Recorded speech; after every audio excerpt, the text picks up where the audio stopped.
જય શ્રી કૃષ્ણ ફ્રેન્ડ્સ.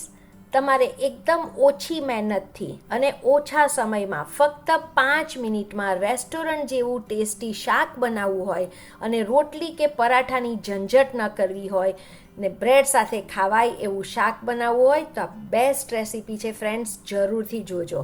સો બનાવવાનું શરૂ કરીએ. એક પેનમાં લઈશું 1 ટેબલ સ્પૂન તેલ અને 1 ટેબલ સ્પૂન ઘી. ઘી તેલ ગરમ થાય એટલે લઈશું જીરું. જીરું તતડે એટલે આપણે એમાં એડ કરવાનું છે લસણ. હવે લસણને ફ્યુ સેકન્ડ સોટે કરશું.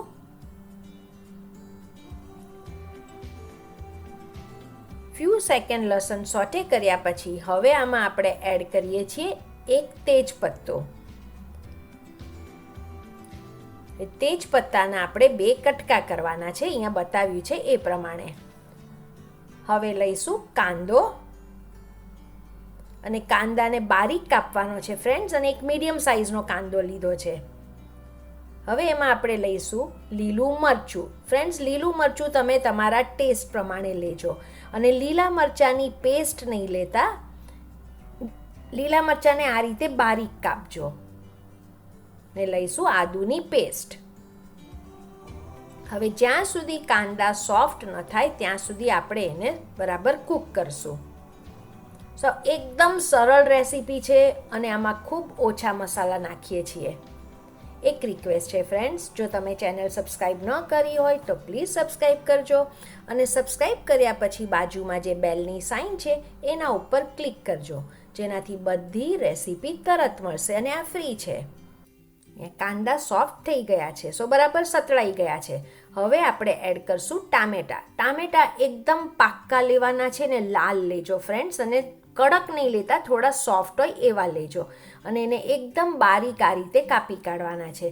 અહીંયા મેં 5 મીડિયમ સાઇઝના ટામેટા લીધા છે અને એને બારીક કાપ્યા છે. ને એમાં આપણે લઈશું મીઠું, એટલે ટામેટા જલ્દી ચડી જાય. હવે હમણાં આપણે ટામેટાને 1 મિનિટ માટે પહેલાં કૂક કરશું. સો પહેલાં ફક્ત 1 મિનિટ હમણાં કૂક કરવાનું છે.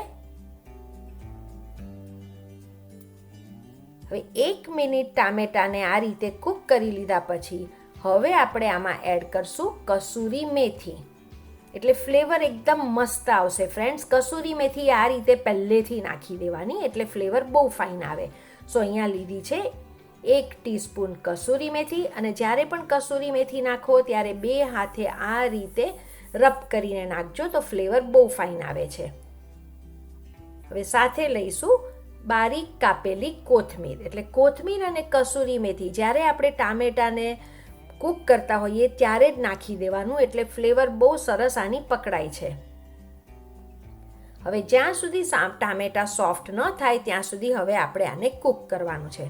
ફ્રેન્ડ, સાંજે કંઈ ટેસ્ટી ને ચટપટું રેસ્ટોરન્ટ જેવું ખાવાનું મન થયું હોય ને મહેનત ઓછી કરવી હોય તો આ જરૂરથી બનાવી જોજો. ટામેટા સોફ્ટ થઈ ગયા છે એટલે હવે આપણે એડ કરશું મસાલા. મસાલામાં હમણાં આપણે લઈએ છીએ ફક્ત હળદર અને લાલ મરચું તમારા ટેસ્ટ પ્રમાણે. ને હળદર બહુ જ ઓછી નાખજો ફ્રેન્ડ્સ, ખાલી 1/8 ટીસ્પૂન.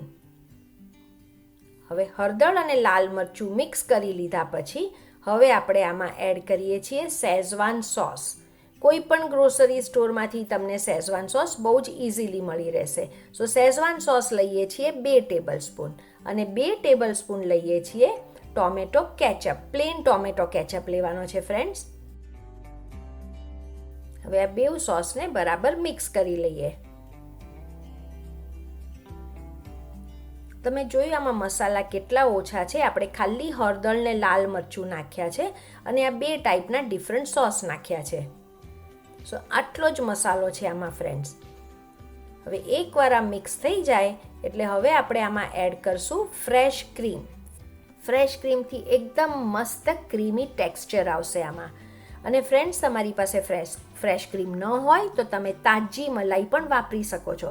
તાજી મલાઈને બરાબર ફેંટીને એકદમ સરસ સ્મૂથ કરજો.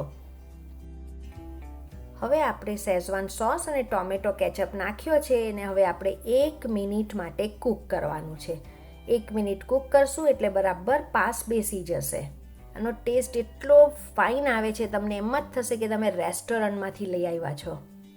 હવે અહીંયા 1 મિનિટ થઈ ગઈ છે, એટલે હવે આપણે ફાઇનલી એકવાર ટેસ્ટ કરશું ગ્રેવીને. અને જો તમને તમારા ટેસ્ટ પ્રમાણે કોઈ સોસ કે સોલ્ટ એડ કરવું હોય તો કરી શકો છો. સુપર યમ્મી ગ્રેવી બનશે. હવે અહીંયા ગ્રેવી તૈયાર છે. હવે ફાઇનલી આપણે આમાં એડ કરી રહ્યા છીએ પનીર. પનીરને આ રીતે આપણે ગ્રેટ કરી કાઢવાનું છે. અહીંયા 1.5 કપ પનીર લીધું છે અને પનીર તાજું જ લેજો ફ્રેન્ડ્સ.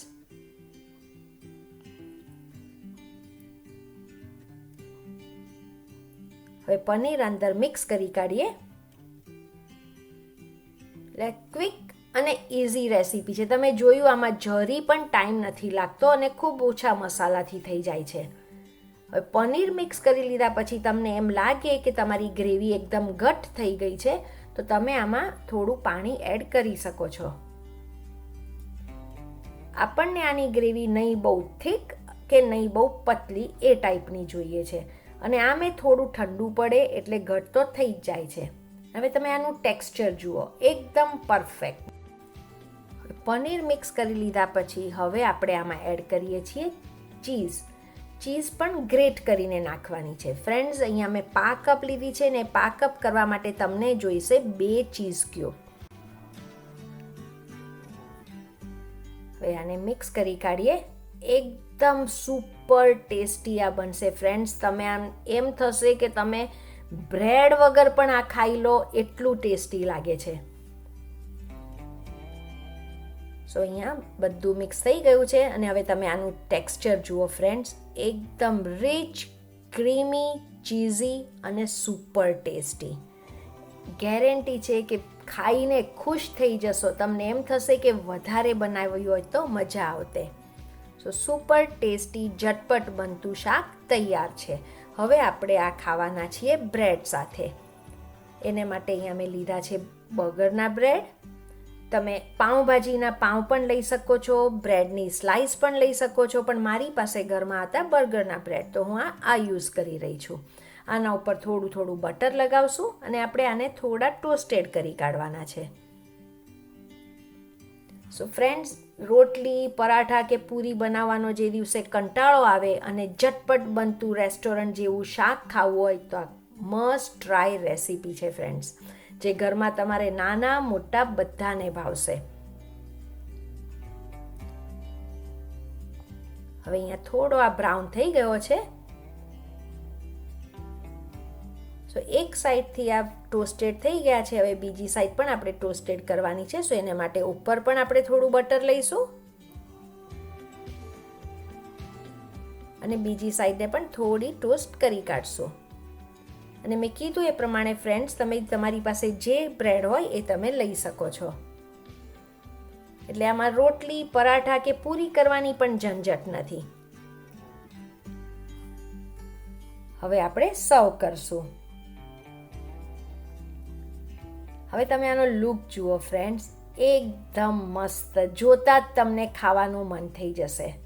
સાંજે રસોઈ કરવાનો કંટાળો આવતો હોય અને કંઈ રેસ્ટોરન્ટ જેવું ચટપટું ખાવું હોય, જેમાં તમારે રોટલી, પરાઠા કે પૂરીની ઝંઝટ પણ ન કરવાની હોય, તો આ બેસ્ટ ઓપ્શન છે ફ્રેન્ડ્સ. એકવાર તો જરૂર ટ્રાય કરજો. ખાતી વખતે લેજો થોડા કાંદા અને ગાર્નિશ કરો કોથમીરથી. સો ફ્રેન્ડ્સ, ઓછી મહેનત અને ઓછા મસાલાથી ફક્ત 5 મિનિટમાં બનતું રેસ્ટોરન્ટ જેવું ટેસ્ટી શાક તમે પણ બનાવો. અને જો રેસીપી ગમી હોય તો નીચે કમેન્ટ સેક્શનમાં લખીને કહેજો તમને રેસીપી કેવી લાગી. તમારી કમેન્ટ મારે માટે બહુ જ ઇમ્પોર્ટન્ટ છે. Thank you for watching.